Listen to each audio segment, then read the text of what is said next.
Hey guys, welcome to the Insiders of Omaha podcast. I'm Christian Morrison. This is Tyson Compton. We're excited to bring this to you. Thanks for watching, viewing, and subscribing. Hey, Insiders of Omaha is a one-of-a-kind podcast here in Omaha, bringing you an inside look of the movers and shakers in Omaha and what they're like and how they think, so you can learn from them as well as get to know them and have a personal time that you usually don't get an opportunity to have. And we look forward to you guys listening. Heck yeah, let's go. Boom. I'm rolling. All right. Well, quick rundown here, getting started. Cyrus, you want to kind of tell us what's going on and who you are, what you're about for all of our listeners out there? Yeah. Cyrus Jaffery, thanks for having me, man. Yep. Pleasure to be here. Cyrus Jaffery, I'm in the insurtech industry. What we basically do is I started with just an insurance company 10 years ago, insurance agency over at a big firm. And come to find out about 6 years into it, and, to build a legacy and do some cool things, you couldn't do that because you're kind of in a box. So we left 6 years ago. Now we basically have an insurance firm to have our own agency, and then we also go to big real estate, mortgage, and then tech companies across the country and open up insurance operations for them in a joint venture capacity. And then we also built a tech platform that's going to help with the conversion of those leads potentially. Basically quoting somebody from start to finish in 60 seconds versus 2 to 3 hours that it takes right now in our world. So fixing the tech world and then also the joint venture relationships with mortgage and real estate companies across the country. Spin off of that, you said that I never heard about the tech part. Yeah. Is that something you started? Is that like a white label that you use or? No, we started it. So what happened was three and a half years ago when I came on this channel, insurance industry as a whole, man, it's very, very behind. When it comes to technology, very behind. Just because an average insurance agent is 62 years old. So what's happening is, yep, I believe that. So what's happening right now is a lot of these people are coming in, and newer people are coming into our tech world on the insurance world, and they're saying, why does this not exist? Well, because like a 62-year-old, a 50-year-old is not going to be innovative and come up with new solutions because they're just cashing their checks. Right. The worst part about insurance, honestly, as you age into it, is that it's a renewal. So like people get more complacent. The best part about insurance is that it's renewal if you use it in the right, renewal meaning that you get paid no matter what, right? When you have a client, you just get paid on it every 6 months, every year. But that's why there are so many insurance people, 95% of insurance agents that are just collecting their checks after unit for 5-10 years. You make decent money.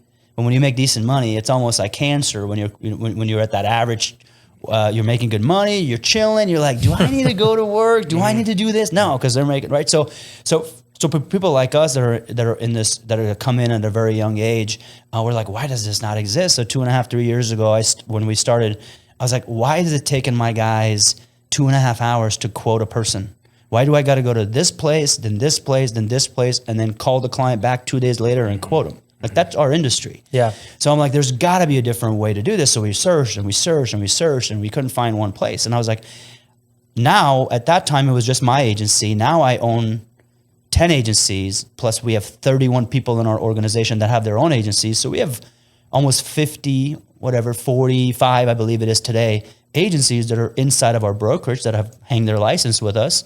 And all those people have the same problems, and I had the same problems. Yeah. So I said, okay, there's got to be a way to fix this problem. So we started digging into it a little bit. Nothing existed. Some things did exist, but it didn't do what we wanted it to do. And I was like, I don't want to hire 100 people to be able to do all these quotes because I don't want to babysit 100 people. Yeah. I was like, there's got to be a tech is going to solve this thing because then I can quote it in 60 seconds. That was the idea 2 years ago. And I didn't know how hard it was to build a tech platform to be able to do this, right? Because there's a lot of specifics that goes into it. You got to have the right developers and the right team and money that we didn't have. Because in insurance, you don't have a lot of money right away. Right. You kind of 5-10 years is where you make decent money, but the first 3 years are brutal because you $0, man. So when I left my big firm, I had probably 3,000 clients. I went down to 0 the next day. So I had to start from scratch again. So we didn't have any money. We wanted to fix this problem. But we had a vision. We needed to make it happen. So we slowly worked on it. Now we're finally at a place to where literally launched on Friday with the beta test with our own agency. That's to where awesome, I can go in. Thanks, man. Dude, that's awesome. I can go in, put in Cyrus Jaffery, and then my address. As soon as I put that in, all my house information pops up. My wife's information pops up. My vehicles pop up. Boom, you have a quote in 30 seconds. Dude, that's a big deal. That's very disruptive. That's crazy. Yeah. So, and then we're going to white crazy. label That didn't it. exist.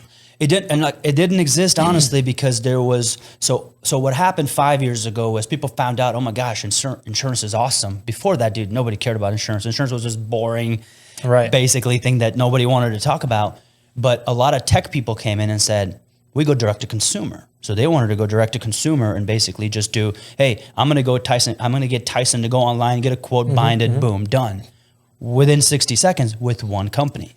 So it does exist with one company. Your State Farms, American Family, Farmers, Progressive, and Geico. Like you can do that pretty quick. You can't do it with 10 to 15 different carriers within one. So for us, it's going to hit a channel, and then it's going to hit 10 carriers, and it's going to pop up at least. So you'll be able to see what you want to pick out of all of them right away. 100%. And we still believe in those. So all these tech people 5 years ago that came in have the same idea, but they don't believe in the agency part of it, right? Right. So they're like, Tyson can go and get the cheapest thing, right? If a claim happens, Tyson's going to be really mad because he didn't get X, Y, and Z that you really need to get. Kind of like the Geico mentality. You go get the cheapest insurance potentially. You're going to go with them when a claim happens. You're going to hate Geico or this other company, and you're going to go find an agent that educates you. Like, okay, if you don't have... Here's how sad it is. There are insurance companies online that you could go buy an insurance that doesn't even have hail coverage for your home in the state of Nebraska. Yeah, 99% of claims in the state of Nebraska is hail, but people don't know what they're buying. They're just finding the cheap thing online. There's no education. So we truly believe in the agency model, and a lot of these tech companies believe in the tech model, right? Because they're tech people. Makes sense. We're insurance people solving an insurance tech problem. They're tech people solving a money problem because they're making a lot of money through direct to consumer. So anyway, so our model is really going to be, we don't want them to bind. A notification goes to an agent. The agent calls them right away, educates them on what they should buy, and then the agent binds the policy so they can have the relationship because we want to keep them for 7 to 10 years. So we don't want to just keep them for a year like these companies are going to. Because if you don't have a relationship with somebody, you find something better, you're going to move. You're going to dip. Because as soon as you get a claim, you're going to dip because you didn't have everything. 100%. So that's the tech piece that we've been. That's awesome, man. That's legit. Man, well, one thing you've always been a problem solver. Ever since I've known you, it's always been impressive to see how quickly you move and pivot, and so that's just a test. Like, hey, you see a problem, we got to try to identify a solution, right?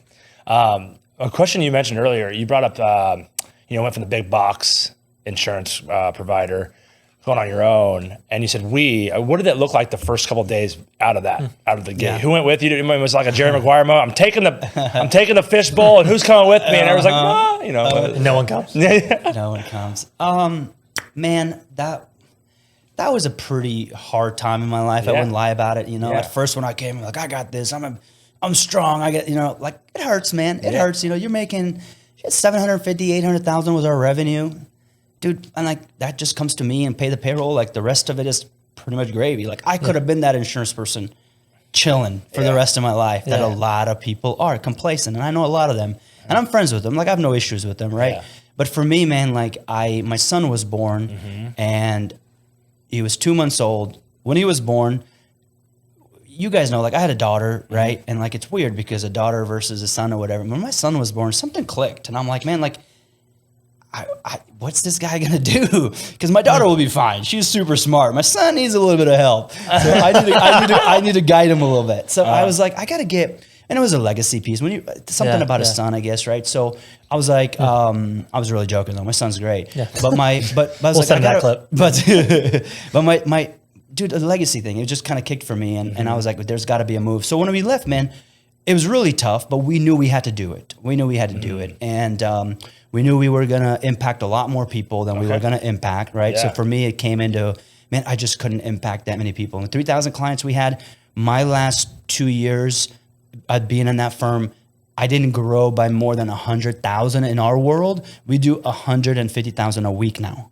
And my last year, I didn't grow as a whole organization by more than 100,000. Now we do that over that a week. Wow. So the difference between where we come from and where we are now, and basically opening up your mind and being creative and innovative and solving a problem. So, but I would say it was extremely tough, man. I remember my wife, that was the hardest thing, was telling my wife. Because for me, before when you don't have kids, like you could do whatever you want in this world, man. Like, you're like, you know what? I could live off of rice and beans. No man. consequences, really. No consequence whatsoever. I was from Afghanistan. I grew up on like nothing, right? So like for me, rice and beans is what I grew up on. It's going to cost me $2 to have lunch and $2 to have dinner. Like, I can live with my mom's basement. Like, it's no issue. When you have kids, that's completely different Changes the now. whole Like game. so it was a lot tougher. This one was really, really tough. And I'm glad you asked this question. And the toughest part was telling my wife, like, hey, like, I'm moving. I want to do this. You got my back. Yeah, and at first, it's really hard for her because her dad was an agent for this company for 30 years. This company took her all over the world, from Hawaii to Netherlands to Germany to Europe to like all these cool places. So like, she's like, this is what I grew up on. This is what she imagined us being there, having all the success we were having there. You guys are already chilling, like, though. You're already chilling. You're making good money. What the hell are you thinking, dude? I was 28 and chilling. That's a recipe for disaster. Yeah, For a lot great of people, point. Seriously, you know, great point. it really Yeah. is. You know, so anyways, so it was tough. I remember my wife was like, you know what, like, if that's what you got to do, right? I mean, that's what you got to do. But one thing you got to promise me is that you'll never be home past 4:30. Wow. That's She a goes, tough call, dude. you could do it. It's tough to do. You could do it. You'll never work on the weekend, Saturday, Sunday, and you'll never work past 4:30. This is why and you never return my I've calls. never. He gets it. I maybe have seen 5 o'clock in the office a couple of times in the last 3.5, 4 years. So you have to master your schedule. You probably are Time management is top priority. Like, You go hard from 8 to 4. You go hard from 7 to 4:30. I would say better than that is I found people. Dude. Yeah. Right? I found people instead of me. I've got the right people You have to, yeah. in the right seats because I haven't written a policy in 2.5 years. I got, Right. honestly, my buddy called me. He called me on Saturday. He goes, dude, my wife got in a really bad car accident. We're right here on the road. Like, I really need ID cards because these ones expired. I was like, I had my laptop. I usually don't. I had it because I had to check something. You don't even know how to get it didn't to know how to go get his ID cards. Yeah. I have no idea how. Yeah. So I called Maggie, who runs our operation. Maggie's like, I was like, the first question, she goes, how long did it take you to figure this out? I was like, I haven't figured it out. It's been an hour. She literally clicked on 2 buttons. It's over. It's over at then. So I remember, man, staying up till 10 o'clock at night. I would go to work I would still take my kids' stuff in the morning. I'd go to work about 8-ish. And I'd be leaving at 4:30, put the kids to bed at about 7 o'clock, and I'd be working till midnight on a laptop while my wife was watching. I remember we watched a lot of like American Idol and all that stuff, Bachelors, and I was just on the laptop, man. I was grinding that first year. Yeah. So it was a lot of work. And as far as how many people came with me, at one point we had like 10 people. And when we knew we were leaving, we kind of, so there was a trigger, which was my son.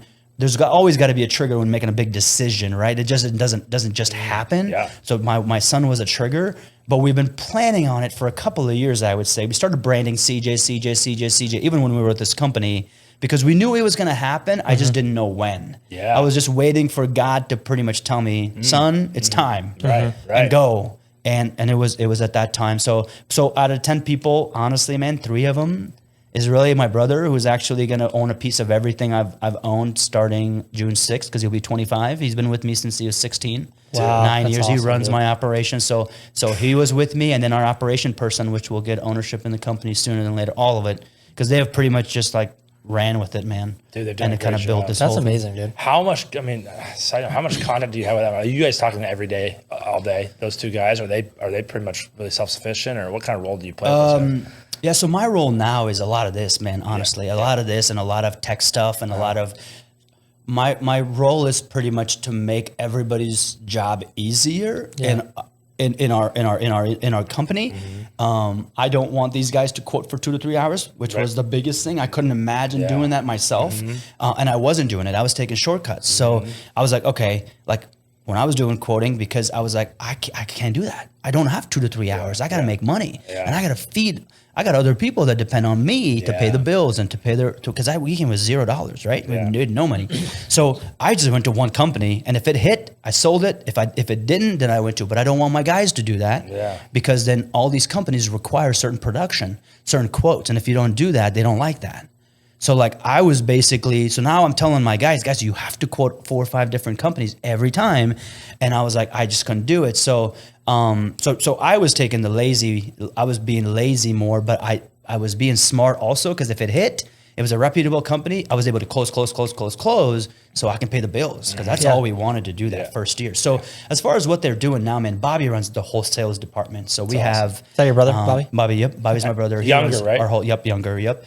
He's dude, sharpest kid I know, man. He runs all of our meetings, everything that comes to sales. Everybody goes to him for any question. And he's learned the hard way. I mean, he's learned by on the trial by fire. phone. To be in the insurance for 8 or 9 years at that young age, because you just grasp things a lot faster when you're younger, right? Dude. And also to be with a company like us. We're 30th in the country when we left this box insurance company that was 22,000 agents. So like we weren't Joe Schmoes. We were like the top of the top of the top, right? So for him to be there and then to be where we're at now and to travel with me through this, it's like an insurance agent. He's probably been, it's like 30 years in insurance based on just basically how fast we have gone and grown or longer. Yeah. So like he's mastered it all. So he does that. And then on operations, because like I don't know how to deal with claims, like any of that stuff. Like Maggie is like the GOAT, dude. She's just very personable. She runs her whole team. There's about 8 people under her, and there's about 20 people under Bobby. That's awesome. So they kind of handle the departments, if that makes sense, on the sales and service side. Do you feel like that was like almost a godsend for them to be in your life, or did you have to go out and search for them? Or how'd that work? How'd that come about to find that kind of great talent? Yeah, Bobby just obviously came to me because he was just my brother. brother, I'm like, hey, come make some cold calls. That's kind of how it started. Yeah. And he made some cold calls. He was not good, man. He was not good till we left. Like he was okay, but he didn't meet but he was only, I keep forgetting, he was like 17, 18 years old, I couldn't imagine what I was doing at 17, 18 years old. And I was expecting this guy to do this and this, right? So, yeah, man, Maggie is a godsend, man. She is like, I mean, honestly, the way I see it, man, God has a lot to do with a lot of success I've had or any success that I've had. And I would say, man, God put people into your life in certain times, right? And some good, some bad. Totally. And it's always to test you. And these people push you to become better. It's my wife, it's my kids, it's you, man, that I've had a good relationship with. And God put this person, man, Maggie and Bobby both in my life because they make me better every day, man.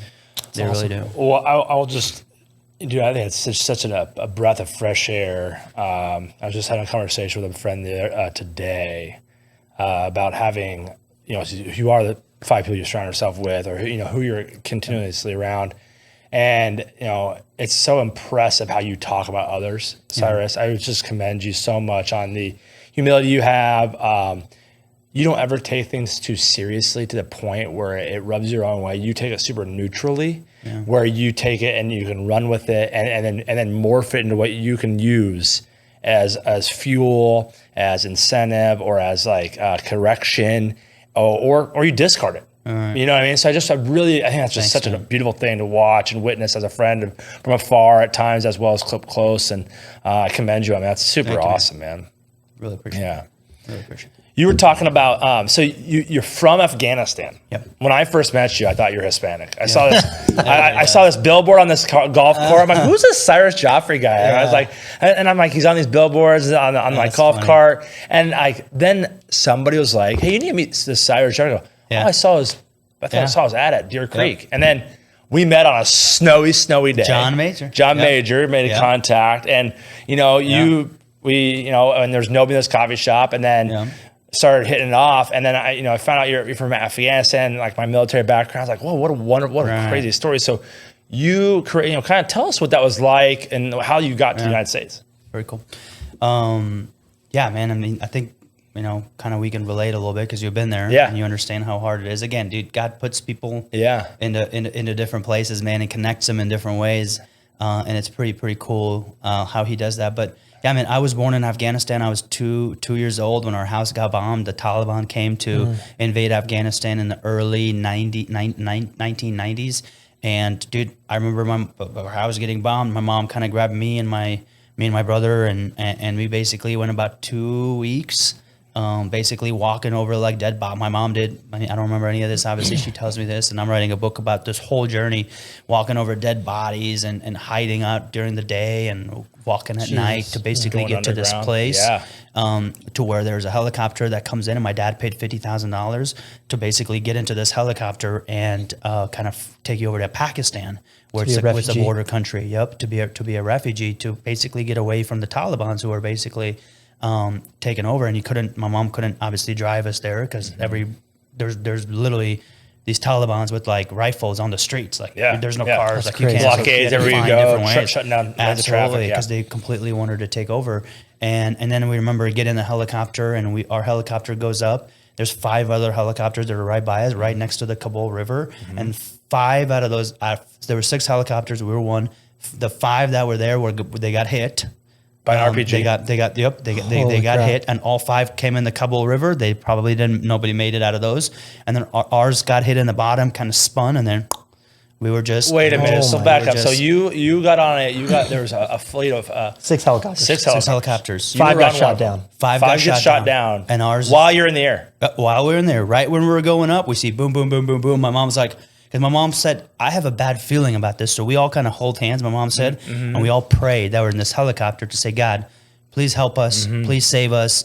And then the guy that was riding the helicopter is like, lady, you're crazy. Get in. We gotta go. Yeah. We gotta go. So she got in, and the helicopter person gave my mom the money back. She goes, thank you for that prayer, because you don't understand how important prayers are. So we didn't even pay because the guy gave us money back because we made it safe, and the other 5 helicopters are in the Kabul River, and they obviously probably all didn't make it. Yeah. And so that's how we got to Pakistan, and then we basically just started trying. My aunts and uncles live in the U.S. In 1980s, my uncle is a professor in Kabul University. They have a relationship with UNO.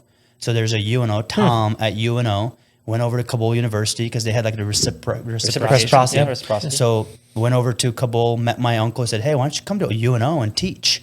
So came to UNO, and then my uncle and Tom brought all my cousins and uncles and aunts that are my dad's side all over to Omaha. That's how we came here in the 80s.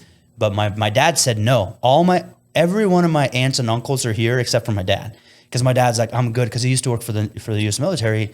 And he didn't want to leave. He's very stubborn. He's from there. He's proud of where he's from and all that. And he's like, I don't want to go. And he never came. So we could easily came in the 80s, and we didn't.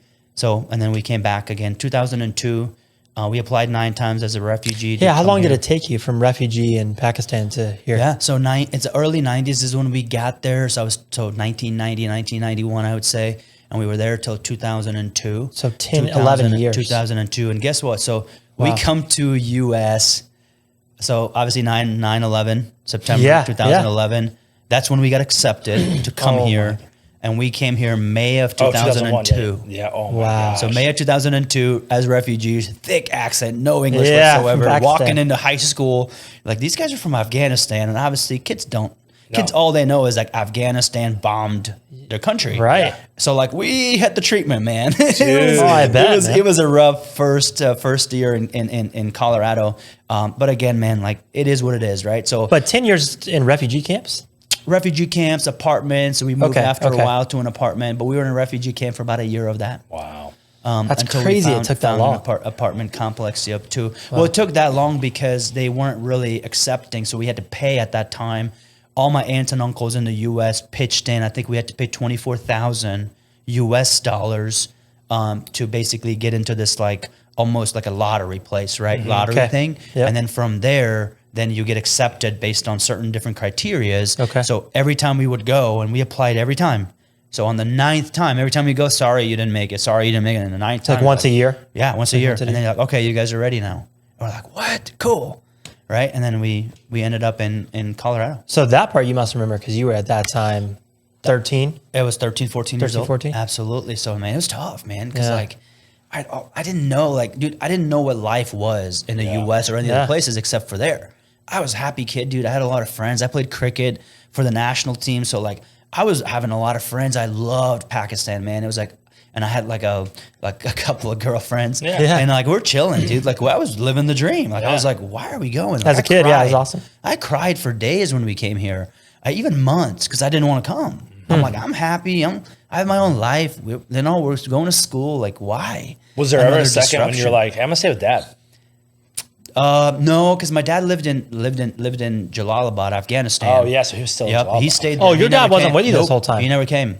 He's still there? He's still there. Wow. Yep. He's almost 80 years old, so he's a little older, and he's still there, man. He's chilling, and no, not really, man. Like my mom. I mean, we in our country, dude. Like you do what your parents say. Like I couldn't say, Mom, I'm staying. Like Yeah, there was no getting my talking. butt kicked. Like no, Nobody was fighting for your dude. case. My dad says, eat this, and it could be dirt. Like you eat it. Like there's no ifs or buts. Like You just respected authority you're a minute and late, your elders. dude. Yeah. And my dad would be home 3 or 4 months out of the year, and in those 3 to 4 months, dude, if you're a minute late, if you didn't wake up on time, if you didn't have things ready, we had chores. Like if this is not done this way, it's a bad day. Can your dad come it's to my a house? bad day. But dude, it's one of Discipline your kids. dude. It's in my book. One of my chapters in my book is what my dad taught me, and it's being responsible for your actions Yeah. and doing stuff right, being on time, and like I take that. I would never take that for granted. The things that my dad taught me, and even though it was a very harsh way of doing it, I've taken it into my life now, man. It's one of the biggest reasons I would imagine that I am where I'm at is because some of the qualities of my dad. That's legit, dude. That's freaking awesome. Wow. So you got 3 kids now. I'll get through you. Yep. Your son and my daughter share a birthday, same age. We were in the hospital with our wives, same time. Did you know each other then? Huh? Did you know each other then? Yeah. just Our like this daughters last year, our too. daughters are pretty much. We went to F3 that morning. Yeah, It was yeah. a Friday morning. We were at Worked F3 out at before? Kiewit Middle School. Yeah. I remember. Like, hey, we're we went having- on a run and we're like, we're having babies. and then Friday night or whatever Yeah, it it was, happened. and we had a baby, and our daughters are same age, pretty close. So that's crazy. Yeah. Wow. So talk to going back a little bit to some of your child rearing, you get into the United States, and then you go to small town college, go to Wesleyan University, right? Play sports. Decided you went there for soccer. Ends up trying to play football at the end of it all too, right? Yep. And then Wesleyan in Oklahoma? No, it's here in There's a Nebraska Lincoln, Wesleyan. Yep. Division III school, and then you get out of school. And what led you down? Like, how did you get into insurance? What was it? What was the draw to insurance? Yeah, good question. No, great question. Or what were the other options at the time that you were considering? I mean, fresh out of college. So for me, man, one thing that happened to me that was a little bit different than my brother, for example, my older brother. I had an older brother. So when you go through getting bullied and all that stuff, like in high school, right? Like, cause we got bullied all the time. One thing that changed my life was soccer. So like I started playing soccer and I was really good at it. So I was an all-state starter. I was super state my senior year. So like soccer was the one that like kind of changed my life as far as like it's funny because if you're good at something, like whether it's tech or golf or whatever, right? Like people like you. They don't give a crap. They don't give a crap. You fit into right? a certain crowd right You away. fit into a Yeah. certain crowd, and like then you have this like fraternity of friends. Yeah. And I would say soccer was a godsend for me, man, and that kind of changed my life and kind of brought me where I'm at. Because I started making friends, and I was like, I'm gonna spend all my time into soccer. So I got really good at it. Totally Got makes college sense. scholarships and all that stuff because I was like, I'm done getting bullied. I'm done getting made fun of. So I was like, so I made it a mission, man, to be the best soccer person like in Omaha. Right when I moved here. So I would say, and then my brother on the other end, like he got bullied as well, and he just kind of went a different direction. He took it to heart, just way too much for me. It was like somebody said something, I'm pretty much like, whatever, dude, I'll just move on, right? Yeah. And for him, it was like it just Personal. always stayed inside of him, and he just could never get away from it. And unfortunately, man, like it just took him to a different path in life, you know. And unfortunately, he's disabled now in my mom's basement. Because of some certain life decisions, and a big piece of it was what he had to go through in high school, and then afterwards, he just was always like an outsider, if that makes sense, right? So for me, and that was the other side of it. I'm like, you know, whatever, man. Like I don't even care what you say. I was like, I'm just gonna. So I focused on soccer, stayed with the friends, and I became really popular. And I say that because it transitioned me over to college, and then right when I got out, so now I'm like, I have a lot of friends. I went to parties, so like. I was like, okay, so for me now, it's time when I got out of college to basically, what am I going to do right out of college, right? So we're from Afghanistan, so our mom and dad wants us to be like either a doctor or an attorney, or you pretty much failed. Yeah. You failed your life, right? So like, I tried to become a doctor because I took freshman classes, biology classes, and I just couldn't get up at 7 a.m. That was what class was. And I was like, dude, I can't do this, man. So like, I failed biology. I'm like, all right, so it's not going to be a doctor. And then the second thing was like an attorney. So I got my political science degree to be an attorney because I was like, I got to please my mom and dad. Yeah. And then it just wasn't for me. It was just something to kind of get a degree. Moved on. I said, now that I was like, okay, out of the house on my own, I was like, I have a lot of friends. What do these friends need as far as, I was pretty smart. I was like, what are 2 or 3 things that everybody needs, right? I was like, I need to make this a job to where it would just make my life so much easier. And I was like, what commercials do you see all the time? Because the commercials that you see are the more popular companies. So you're able to get a job with them. And you build the credibility already because you have the consumer, right? Yeah, good point. So it's always like this insurance company that was always on. And then this Wells Fargo was the bank. So I was like, those are the 2. So I started applying at both of those places, and the insurance company said no. It's the same insurance company that I became an agent later. They said, no, you do not. You're just young, like you have no experience. We don't want you. And then the bank said, okay, you can start as a banker. So when became a banker, worked my way up to a loan officer, and then I met my wife. And then once I met my wife, I met her parents. I walked into their house, and they were the same insurance company agent now that have denied me twice when I tried to become an agent for them. And I walk into their house. I'm like, dang, what do you do for a living? He goes, I'm an insurance agent. I'm like, for this company. I was like, yes, I've been trying to do that. Yeah. I've been trying to do that. I'm going to try it again. That's why I love your daughter. You know, this is why I love your daughter. So I go on third time I apply, and then I didn't get it again. And the 4th time I applied to become an agent for this company, and then I got to become an agent. So that's how I basically like got through where I'm at. Transitioned, Yeah. So I hear a common theme. Your mom applied 9 times to get the United Correct. States. You tried 4 times Yeah. to get into insurance. And now that you're opened up your own insurance broker, how many, and I'm assuming you have tried multiple times in different things and have not succeeded, and you're continuing. Persistence, yeah. Where does that persistence come from? Like, what do you think It's funny. We're talking to VCs literally every day to raise some money for our tech firm, and everybody pretty much is like, no.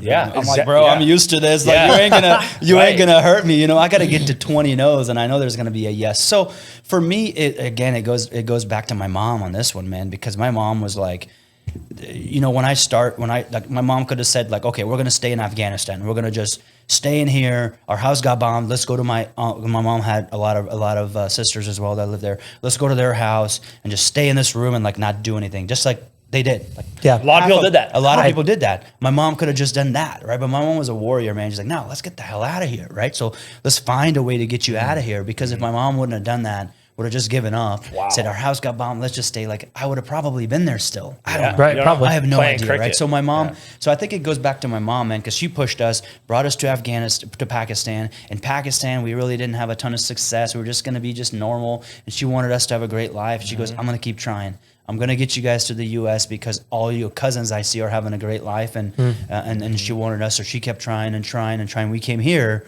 same thing. Like we would always go to my mom and be like, Mom, like, I don't have $40 to play soccer in high school because like so my coach had to pay, and she would go clean bathrooms and everything all the time to find us. So for me, man, it goes back down to I think it's funny how like you're growing up. You saw it all the time. I saw it all the time, and you grow up into those things. Right, there are some people that just grow up with money, right? And I'm not saying that's bad or because there's a lot of really good people that have done good things with that, and there's a lot of people I see though that come from nothing are the ones that are actually have that fire inside of them that like, bro, I was dodging bullets, man. Like, you ain't going to bring me down, right? So I'm going to just keep trying. But it's also like, I keep going back to this, man, but like sometimes like there's something triggers in your mind, and it's whether it's God speaking to you or it's just, I feel like every time I'm going towards something, like it's somebody pushing me that way. And I always see like a light in there. Like it's either my mom, my dad, or God's just saying, hey man, like go this direction. You're going to be just fine, right? Nice, and you're going to run into some hurdles. I promise you're going to run into some hurdles, but at the same time, don't give up, and you're going to be just fine. So I do that, man. If I really have my mind, this is what I want to do. I'm not one of those guys that just says, it's just not meant to be. It's not meant to be. Like, so you don't second guess hardly at all. Not really, man. Not really. And that's where people make fun of me all the time at my office because they're like, here's another idea from Cyrus. Here's another, because I always the idea guy, right? Like I'm like, guys, let's just try it. What's the worst that's going to happen, right? But there's people that have ideas and don't execute. Yeah. And you have ideas and worse. execute. But you execute on your ideas. That's a big difference. I execute on them. And here's the thing, dude. Like, we would have just been the normal insurance agency. Yep. But we're not. We're a lot different, right? Like I'm sitting over here, like impacting people, talking about this. Totally, guys, like let's go. Yeah. You could do this if you're in the insurance world or whatever, right? Like you can do it. And like I couldn't have done this if I was still just a complacent agent at that insurance company, chilling on my couch right now or playing golf at Top Golf. Like I'm here over here trying to impact, and it's different for me. So it drives from my mom. So amazing. Sorry, I've got just 1,000 questions. But How long have you been married now? I've been married, so 2015, so 8 years. And for somebody that has a lot of, I don't know about you, but I'd assume you probably, with these ideas, you're probably talking about a lot out loud. I mean, what's your wife like? What runs across her face when you're like just riffing? You know, you're like, oh, I'm going to do this. How does that receive? Unfortunately, I don't talk to my wife a lot about all these ideas. And for me, man, like when I get home, man, I'm dad mode, bro. Good. Like and I'm husband mode, and like. And that's our biggest, like, you know, everybody has like, I don't have marriage issues by any means, but like, that's my biggest problem in our marriage right now is like, I need to be better at communicating some of these things. Cause she'd be like, yeah, let's go. Like, dude, I'm 100% that way too, though. I'd say. Yeah. I keep my work at work. Right. And then sometimes she's like, so what have you been thinking about? And I'm like, I have 1,000 freaking things. I'm thinking about. You know, where do I start? And then I have so many things that I'm like, she's not going to get it. Yeah, I have to explain all this. And I'm like, that's fine. It's good. We're good. Yeah. You know what I mean? And then I'll bring up, me and Tyson will be together. Yeah. We were together around our wives the other night. Me and him were going off on all this stuff. Right. And my wife was like, you haven't even mentioned half of those things to me. And I'm like, oh yeah, sorry. It's just a different mode. Yeah. It's just a totally different mode. Different gear. I mean, it's honestly, I think there's some healthy pieces in that of the compartmentalization because I don't feel like I could be as present if I didn't. Same. But I still struggle with it for me. yes. But so I guess that led us to another question. Obviously, she has a high level of trust. She wants more communication. She doesn't need to know everything, but she kind of wants an idea. 100%. You know, what is something that, you know, would you say, I kind of think about the idea of like, I'd rather somebody have belief in me than be proud of me. Proud doesn't do me anything. But if you believe in me, that's awesome. Like, I'm just trying to think, from your standpoint, what maybe do you get from some of your support network that's super kind of intrinsic, that I can go back on that every time, And maybe I don't share some of that stuff with my wife is because if she kind of is like, because her opinion matters so much than anybody else's. I don't want her to be like, man, that's a terrible idea. And then I'd be like, and you second guess yourself. And I second guess myself. So like, that's a great point. There's that piece of it as well, man. It's because like my wife doesn't understand, right? She's honestly the best freaking wife and mother to our kids. Like everything is about the kids and their well-being and like everything is structured in a way to make sure that they're at their full potential. The kids are and us and I need to do a better job of basically going to her and say, hey, here's my idea. So I don't do that as much. I take those ideas back to my office and we have this leadership meeting that we talk about that every organization that I have has like a head person that runs it. Like I don't run any organizations. I don't even run the tech piece. I don't run any organizations in our. You don't run a point on any. I'm not a point on any of them. So like I'm basically just like I come in. I'm like, okay, how's the tech going? Hey, how's Exarban going? How's NR going? How's Jaffrey going? Right? How's Fairtrust going? Somebody runs, and that's our leadership team. So a lot of our ideas comes into that meeting, and I just bring those ideas into those meeting. The leaders have to. Bless it, and we have to get majority vote. And if we get majority vote, we implement. Before, I just went with it. I said, guys, we're doing this. We're doing this. And now that we're grown, we almost have like a board inside of our organization. We go to there, come up with, but I bring every idea to the board. And then the board has to either approve it or disapprove it potentially. And obviously I have the right anytime I don't need to make a decision, like I can make it myself, but as a courtesy and then the right thing to do in an organization, we always go through our board to make sure it gets approved. Well, it's empowering to them too. 100%. And it definitely empowers them. And that's what I've seen, man. I told the guys today, we have a Monday morning meeting, every meeting, and that Bobby runs. And I told them at the meeting, because we're reading a book right now. And this last every month we have a book that we read as an organization, and I picked the book. This last month I said, pick your own book. I don't care what book you read. It could be whatever, right? Like it could be, some people read a parenting book. Like I read a parenting book because I usually wouldn't read just a parenting book.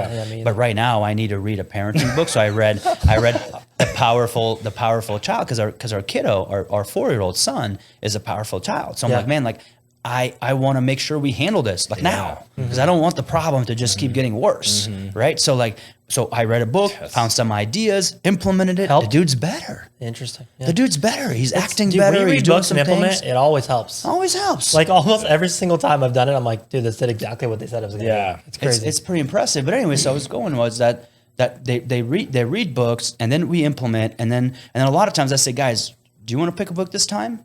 Like even the lowest hanging fruit or lowest person in our organization has a leadership quality that we try to get out of them. Because my job is to make leaders. My only job is to make other leaders that lead, and then they have leaders underneath them. Yes. And then we all just become leaders. Think that way. So nobody comes into our organization and then comes to me and says, Cyrus, do you know how to do this? I'm like, well, do you know how to do this? Like, no. I'm like, well, go find out. And let's figure this out. Right? Like, I don't need to tell you. And like, that stuff used to happen all the time, dude. And now it's just like, they find a solution, come into the board meeting, gets it all done, and then it empowers them to make decisions. And everybody's happier because everybody thinks they run the organization. Yeah, they're And taking a massive amount of buy-in. Yeah. 100%. Did you ever run into any, rough times when you're trying to implement that kind of culture? Did you run into some stuff? Oh, for sure, man. It's always now because there's so none of this stuff happens if you don't have the right people in place and then right people in the seats, right? So I think this happens way before. We had a couple people in our organization that was just cancer, man. And we knew they were cancer for a long time. And I'm not very good at like saying, it's time for you to go. Because you know me, man. Like I'm one of those guys that's like, I always see the good in people. Yeah, you do. Right? I always see the good in people because there is good in people. But fool me once kind of mentality, right? Fool me twice. Whatever that saying is. That's where like, so as soon as we let these couple of people go, and our organization just bloomed, man. In the last year, man, it's been so much fun to come in and everybody is like, man, let's go. What do we got to do today? How many people was it that were dragging it down? A couple? There was 2. Out of a corporation? Or How many people in the corporation? And we had 92 people. And 2 people are dragging it down. 2 people. We were talking about this the other day. But they were on That's top, crazy. right? So they were one of them was a leader. And like a leader. For better or worse. Leader just like, if you're just down. like a negative Nancy, like in the bottom, I feel like not a lot of people are going to listen to you. Yeah. But if you're a negative Nancy on top, it just drills down, right? So we had kids, right? I mean, obviously, and you have kids. Like that first 2-3 months sucks, dude. Like I could come into work every day, and be like, man, that was a shitty night. It's gonna suck today. It's gonna. Just right? go down. Yeah. I had 2 hours of sleep. You're coming in, guys. Let's go. What are we doing today? Right? Yeah. And because it's the energy. It's contagious. Totally And contagious, contagious is good on the good side and bad on the bad side. So it was just contagious. It was just going down. So we let them go, man. And it. So to answer your question, you got to find if there are any cancers. First of all, I've just learned the hard way from now on. Like if my 2 or 3 leaders are telling me that this is a problem, it's most likely a problem. Right. Because I'm not there daily. Right. I don't see the day-to-day interaction. So like I've put people in place to be able to just find those cancers and then right away get rid of them versus spreading that thing all over. And then now we got to deal with something a lot bigger than it should have been, if that makes sense. Totally. So yes, man, it was tough. It was really tough to have that core group. Yeah. But I think once you have that core group, and remember, I have a brother, and a sister. And Maggie's pretty much a sister. Like, because she's been with me for 8 years and she's just so loyal. And then I have JR, who's like a brother to me, man. Like, so like we have the right core group. And I have a guy in there that's 42 years in the business, like an old mentality. He brings in old stuff to the table. A lot of knowledge, client, knowledge, wisdom, good, bad, Experience. right? But like, I think we have got a really good mix of people, young, old, middle. And I think we're all it's just one way, dude. Nice. That's amazing. It's just awesome, one dude. way. It's like nobody's dragging us down, if that makes sense. You're making me want to work with him. I know. Totally, man. I'll quit real estate. Go work with Cyrus, man. What, awesome. as you guys go forward, what do you see? How do you, 3-4 years now, you're working on the tech piece, you're growing insurance, you're pulling out the day-to-day. What are you looking forward to now? Like, what is some things you're like, dude, the sky's the limit. What does this look like? Yeah, for me, man, it's again goes back to impact, man. So when I left, I'm like, man, I got to impact 1 million people. That kind of became my life goal. Is at one point make that impact. So every day it starts with like, hey, man, like, first of all, did I impact the people that matter to me? As soon as you wake up, it's your kids, right? Like that's who I see the first, right? It's like, how did you impact them in the morning? How did you impact your wife? How did you impact the people that you were hanging out with at work, right? In here, how did you impact the people you ran into, man? I feel like there are so many people that you run into every day. You don't know what they're dealing with. Right. Sure. It's just an extra question. How are things going? Blah, blah, blah. And we're really bad at that. Everyone's on the phone doing their own thing. So for me, it's like, I want to impact in our industry specifically because we're very behind. So this tech thing, it's going to really help us kind of take the next level. And then after that, man, I just want to empower our people, man, our leaders in our organization to think big, right? And then as far as like numbers or anything like that goes, like I don't really honestly have like any numbers to say. Like I went to my organization 2 years ago and I said, guys, 2032, and this was 2022, January of 2022. So 2022. A year ago. End of 2021 probably. I said, guys, 2032, we're going to get $1 billion valuation with all of our organizations together. And this was like a year and a half ago, right? And everyone's like, you're crazy, blah, blah, blah. Like, and because I feel like as an organization, man, like we have our like daily goals, weekly goals, hourly goals, right? But I think overall, like this umbrella almost that like everybody is chasing. And to me, I think Matthew McConaughey said it the best way. It's like, dude, like you're always chasing. Like Your you should next never best be self. satisfied. Yeah. So like to have a goal that's just extremely high, right? And now looking back at it, a year and a half into it, dude, I go to my organization and they're all like, guys, we're getting really close. I think we're going to hit that $1 billion valuation. Versus a year and a half ago, they're like, Cyrus, you're crazy. Yeah. You're just saying some number because now like with the tech piece see and the some of vision these of it things now. we're doing, Right. it's like now everyone's like, guys, I think that's kind of low. Yeah. Like, and I don't even care if we don't hit them billion. Like, Right. I don't even care. But it's just a mentality that everybody just thinks big now, because everybody comes in saying, guys, like, we're going to do something incredible. That's going to be this $1 billion valuation. But while we're getting there, think about how many people we're going to impact to get to this place. You have to. And if you don't, have to have it. it's okay. We'll end up at 100 million, 50 million, whatever. It doesn't matter. Right. Yeah. But I feel like we'll impact a lot more people thinking that way versus just saying, let's just live day to day. So are you having fun? Dude, I'm having a blast. I truly am, man. Like I've never had this much fun, man. And I'm a go kind of guy, right? And I told you when I get home though, like phone's away, like I'm dad mode, and like my wife always is like, "Guy, did you run this like multi-million dollar corporation?" And then you come home and you like, There's Cyrus. just like who are like, Yeah. it's just like Well, probably because you go so hard during the day and all that, you're able to let go. I notice that for myself. If I'm going full clip all day, I'm good to chill with my family. But if it. I have stuff in my mind that I haven't taken care of all day, It's- I can't fully focus at home. I get it. You know? It's tough, man. It is. It's tough. So no, man, I'm having a lot of fun. I think we're finally getting to a point to where like things are clicking. Oh, nice. Right on the tech side, Love which that. was just challenging. Take a while. Really challenging. Things are clicking. We're talking to the right people. I think we're kind of on a trajectory now to get to where we want to go. And I hope we just keep having fun. And you guys see, I don't know, I mean, you follow our social media I a do little too. bit. Yeah, I started You following follow. So like, we just try to make work fun, dude. Like I want people to come in, right? Like we did the gritty dance. Saw Like that, yeah. all of us did the gritty, like things like that. To I thought like you did the best. But to just make it more fun, Yeah. dude. Like there's no reason to. I tell my guys all the time, every gal, the girls that work with me says, the day that you come to my office and you're like, man, I just don't enjoy what I'm doing, is the day I will find you a better job. yeah. Because there's any job that you go to, like if you just wake up and you're like, I don't want to go to this job, like go find something that you're passionate about and Yeah. I'll gladly help you. Yeah. But those are the kind of people, because I come to work, man, I truly love what I do. It's a vacation to me.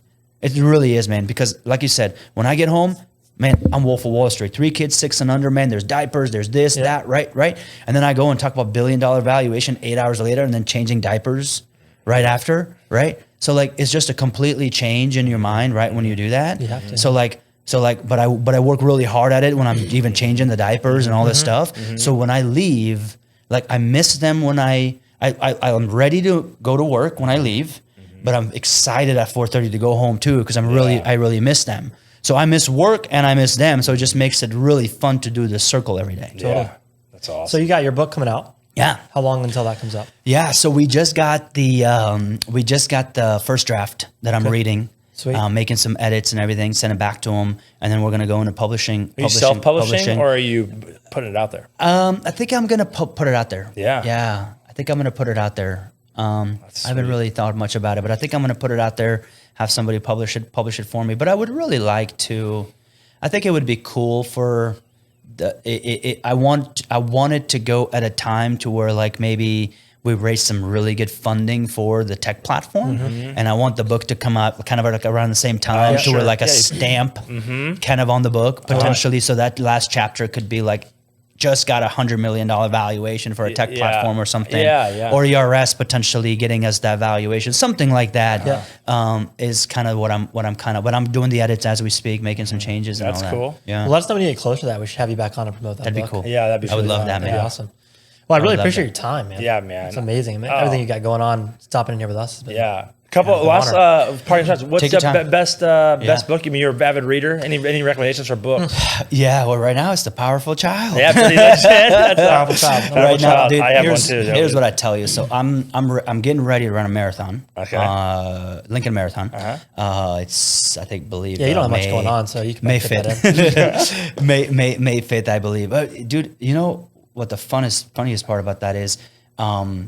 I feel like that's the one time where I could be like, just like no worries in the world. Totally. Right. When I'm running, like, it's just like, man, there's just, I don't know. It's very hard to explain. Like the runner's high is obviously you guys You're know. getting it now, yeah. Like, it's just like, I don't think about anything other than like the music. And then once I'm at the mile 3, I put on David Goggins' Can't Hurt Me. Dude, read that book. Dude, it's a great. If book. you, reading his so new you book asked right about now. the book. Yeah. You're reading that? Oh, His dude, new one. I'm reading his new one right now. Yeah. Oh, okay. Can't Hurt Me literally is the reason I'm doing the marathon. Like I was running a half marathon and he pretty much called me a PUSSY.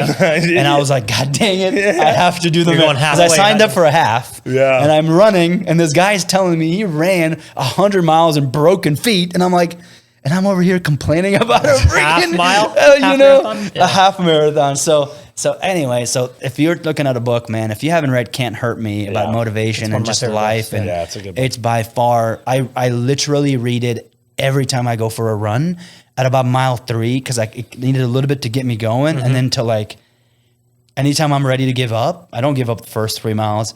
But like right after, I'm like, should I give up? If you're reading that book, You can't give up. You are Yeah, not you giving can't up. give up. I It's an promise you. entire monologue of motivation. 100%. Yeah, you so can't give up. Can't Hurt Me, man, Yeah. is a book that I would recommend That's cool. for anybody to read. And if you're a younger parent, man, honestly, if you have a kid that's a powerful child that basically is maybe not listening, doing some things that are just emotional and all that stuff, man, like I'm reading this book, The Powerful Child, is what it's called, and it's incredible, man. I've implemented some things like literally that day that I implemented, and like the kid listens. It's awesome. And he never listened to me before, Yeah, you yeah. know? So it's Sweet. pretty cool. Yeah. No, I appreciate sharing that, man. Cyrus, it's been an absolute blast. Yeah. Diving into the psyche of Cyrus Jaffery and the world of Cyrus Jaffery. It's a good combo, man. I can Yeah, go on it's for a great. while. I know we could go for probably a couple hours. Yeah, I was yeah. thinking that as you were talking. Yeah, for It'd sure. be easy too. Well, thanks so much. We'll put all of Cyrus's info below here, guys. You guys can check out his social medias and all that stuff. And when his book comes out, we'll have him back on. And Yeah, Talk about absolutely. it. And if you guys ever need an insurance, go hit up Zarbin Insurance. Any of his Yep. platforms, they do a great job. Absolutely. I recommend it to everybody. Would love Yeah. to help. Thanks, Yeah. man. All Appreciate right. it. See you. Thanks for Thanks, coming man. on. All right. Hey guys, thanks so much for watching the podcast. Really appreciate it. As always, if you got any real estate related things that you need, this show is fully sponsored by our personal real estate business. Hit below where it says schedule a call with us, get on our personal calendars, call, text, email us, whatever's best for you. Happy to help you in any way we can on the real estate side of things. Thanks guys. Peace.